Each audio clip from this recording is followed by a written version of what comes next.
नमस्कार। जीवन के सबसे गहन और आंतरिक सत्य की इस यात्रा में आपका हृदय से स्वागत है। आज हम एक ऐसे ज्ञान सूत्र पर चिंतन करने जा रहे हैं जो ध्यान की हमारी पारंपरिक समझ को पूरी तरह से बदल देगा। ये सूत्र महान आत्मज्ञानी महर्षि रमन का है।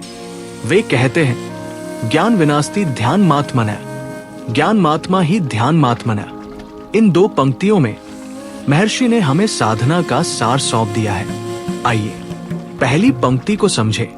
ज्ञान के बिना आत्मा का सच्चा ध्यान नहीं होता। सोचिए, हम अक्सर आंखें बंद करके श्वास गिनकर या घंटों एक मुद्रा में बैठकर ध्यान की कोशिश करते हैं। पर महर्षि कहते हैं, यदि आप ये नहीं जानते कि ये ध्यान करने वाला कौन है, तो ये केवल मन की एक और क्रिया है, मन का एक और प्रयास मात्र है। बिना आत्मज्ञान के हम जिस पर ध्यान लगा रहे हैं वो हमारा वास्तविक स्वरूप हो ही नहीं सकता। और फिर आती है दूसरी अधिक क्रांतिकारी पंक्ति, ज्ञान ही आत्मा का ध्यान है। ये विचार कितना अद्भुत है। ध्यान कोई कठिन क्रिया नहीं है, बल्कि ये एक सहज अवस्था है। आपको अब कुछ करना नहीं है, आपको केवल होना है, अपने मूल स्वरूप में स्थिर होना है। जिस क्षण ये आत्मज्ञान उदय होता है, ये सत्य कि मैं शरीर नहीं हूं, मैं मन नहीं हूं, मैं केवल शुद्ध चेतना हूं, उसी पल आप अनायास ही अपने वास्तविक स्वरूप आत्मा में स्थिर हो जाते हैं।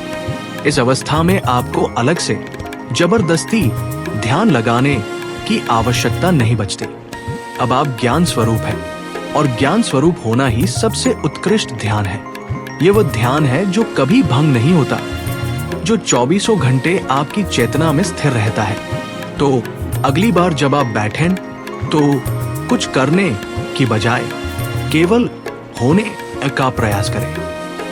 अपने आप से वो मूल प्रश्न पूछें, मैं कौन हूं? और इस ज्ञान में स्थिर हो जाइए। यही महर्षि रमन का अंतिम संदेश है। ज्ञान ही परम ध्यान है।